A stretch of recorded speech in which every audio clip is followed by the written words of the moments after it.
Halo semuanya, balik lagi sama gue Kevin. Dan hari ini gue mau ngebahas sebuah gereja yang lumayan kontroversial akhir-akhir ini di Korea Selatan. Dan juga mungkin kalian banyak dengar kalau dari berita, karena ini jadi pusat penyebaran wabah COVID-19 di Korea Selatan. Ya, kalian udah dengar semuanya itu, ini adalah gereja Shincheonji. Sebelum itu gue mau ngebahas gereja ini, kenapa gereja ini sebenarnya kontroversial.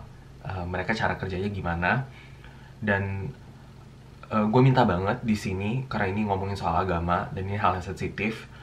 Gue nggak bermaksud untuk menghina gereja-gereja di sana. Gue cuma mau ngasih tahu ini sebagai informasi aja buat kalian. Dan ini adalah salah satu contoh gereja yang kontroversial di Korea Selatan. Dan kenapa dianggap kontroversial? Gue akan bahas satu persatu dan ya langsung aja kita mulai. Jadi nama lengkap dari Shincheonji itu adalah Shincheonji Church of Jesus, the Temple of the Tabernacle of Testimony. Nah, terus nama Shincheonji ini sendiri dalam bahasa Korea ini artinya adalah New Heaven and New Earth, bumi baru dan surga baru. Nama ini diambil dari kitab Wahyu 21 ayat 1. Jadi disebutkan, lalu aku melihat langit yang baru dan bumi yang baru, sebab langit yang pertama dan bumi yang pertama telah berlalu, dan laut pun tidak ada lagi. Jadi di sini langit yang baru dan bumi yang baru. Dari nama itulah nama Shincheonji dibuat. Terus kemudian, jadi ini pertama kali didirikan pada tanggal 14 Maret tahun 1984 oleh pendirinya namanya Lee Man-hee. Lee Man ini disebut sama mereka chairman atau dalam bahasa Korea adalah Gyoju. Nah, inti dari gereja ini adalah kitab Wahyu 14 ayat 1 ya. Dan aku melihat sesungguhnya anak domba berdiri di Bukit Sion dan bersama-sama dengan dia 144.000 orang, dan di dahi mereka tertulis namanya dan nama bapaknya. Jadi mereka menekankan di sini adalah 144.000 orang. Yang menurut mereka 144.000 orang inilah yang bisa diselamatkan oleh Iman Hee. Mereka punya pengertian kalau mereka yang menang, mereka akan masuk ke dalam martir yang tidak ada badan atau rohnya, dan mereka akan menjadi satu, kayak sebuah perkawinan.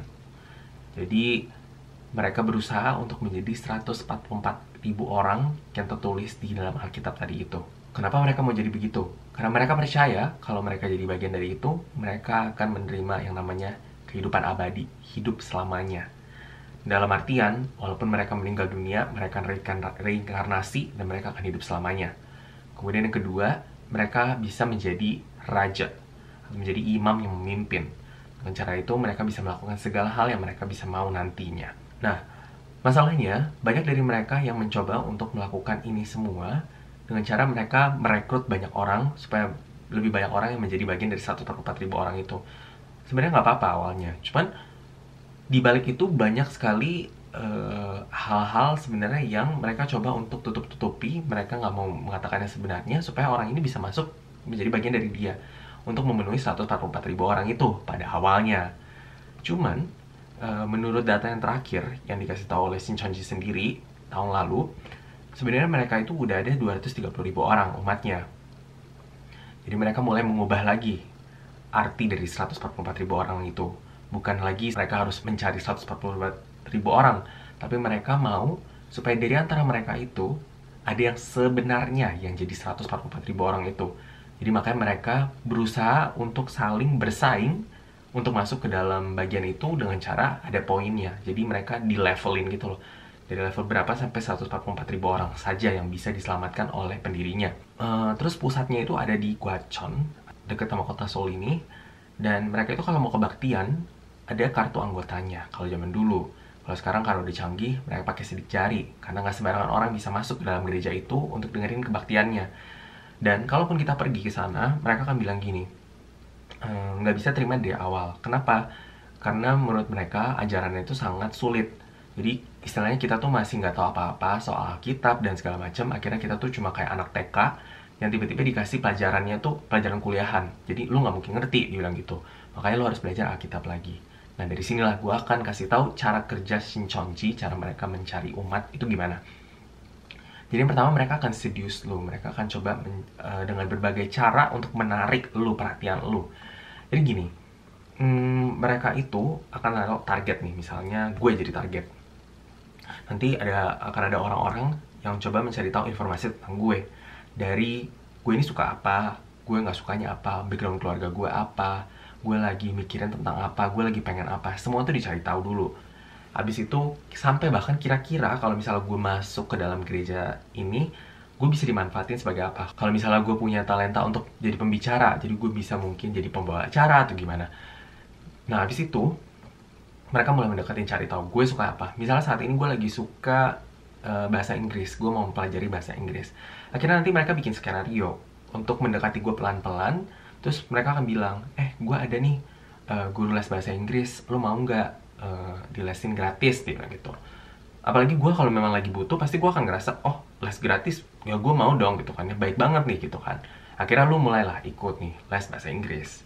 Nah dari les bahasa Inggris itu pertama-tama, akhirnya mereka coba untuk deketin lu kan, ngajak lu akhirnya nanti, coba yuk kita baca Alkitab. Kita pertama cuma baca-baca doang kayak, ya udahlah gitu kan ya. Apalagi mereka udah kasih lu les gratis, lu diminta untuk baca Alkitab, lu pasti akan ngerasa nggak enak. Jadinya kan lu akan baca. Dari mulai baca doang, akhirnya mereka mulai ngajak lu untuk ayo kita coba baca-baca Alkitab dengan lebih banyak orang. Jadi mereka kumpulin nih di cafe yang memang udah jadi base-nya mereka.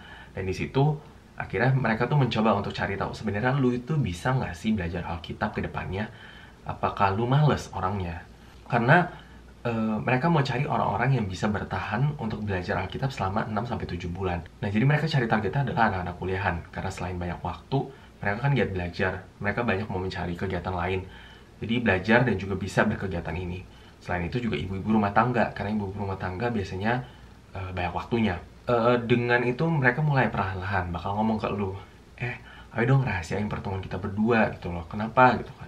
Karena mereka nanti bakal bilang, sebenarnya gue di sini pinjam tempatnya tuh diem-diem, nggak resmi, karena kan harusnya gue kasih lu tuh sebenarnya harusnya kan bayar kan.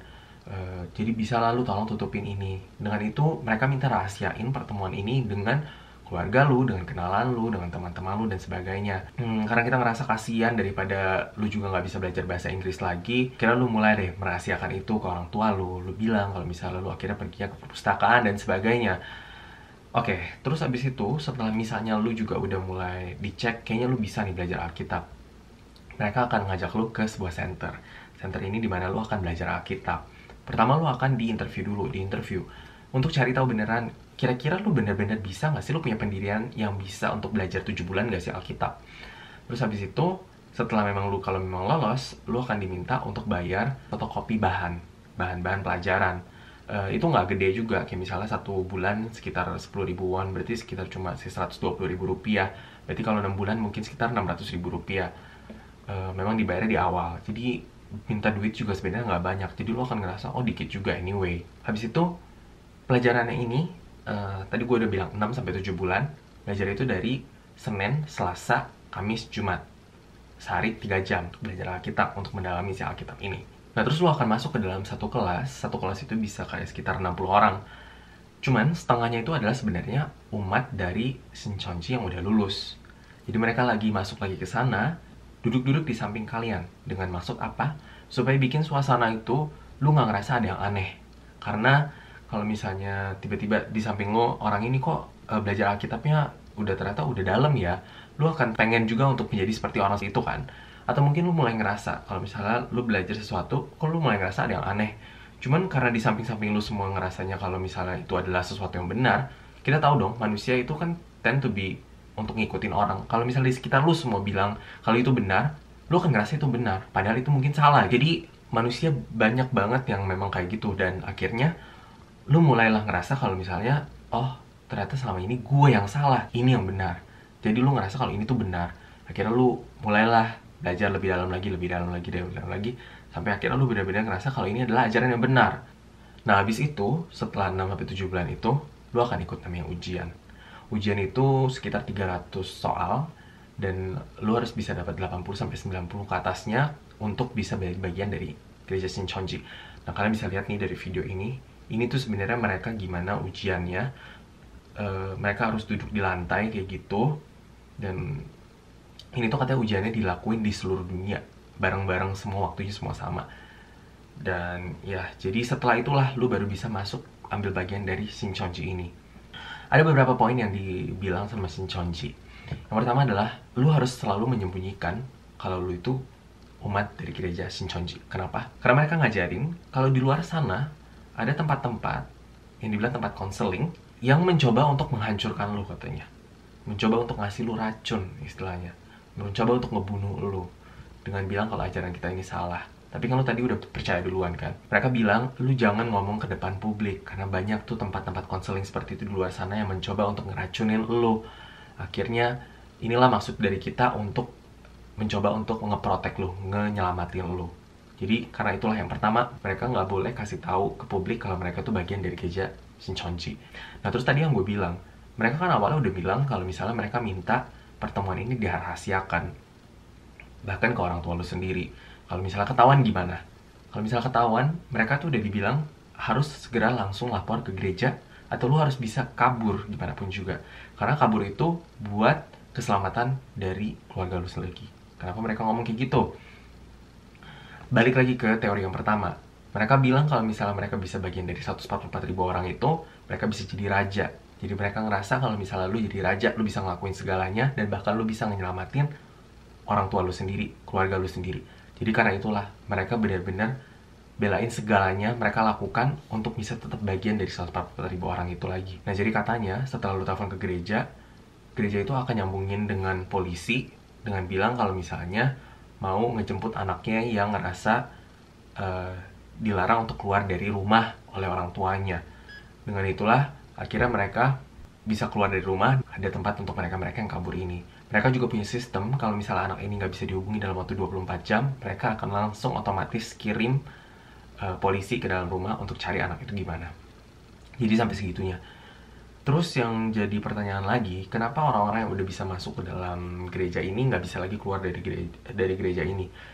Karena once lu udah keterima, lu itu diajarin kalau kalian keluar, kalian nggak akan pernah bisa masuk lagi, nggak akan pernah bisa diterima lagi, dan kalian akan masuk neraka. Jadi untuk itulah kalian akan mikir lagi dua kali. Lu jadi takut kalau gue keluar nanti siapa yang mau nampung gue, karena lu ngerasa di dalam sini semuanya sebenarnya orangnya juga baik-baik banget. Kalau misalnya lu keluar lu nggak tahu mesti kemana dan segala macam. Jadi itulah yang menyebabkan kenapa gereja ini sebenarnya lumayan kontroversial dengan ajaran-ajarannya, dengan cara mereka mencari umat dan segala macam. Nah, terus gue mau ngebahas tentang pasien ke-31 yang udah gue pernah bahas di video sebelumnya. Dia yang disebut sebagai penyebar super, patient zero, yang memulai segalanya, yang menyebabkan wabah COVID-19 di Korea Selatan.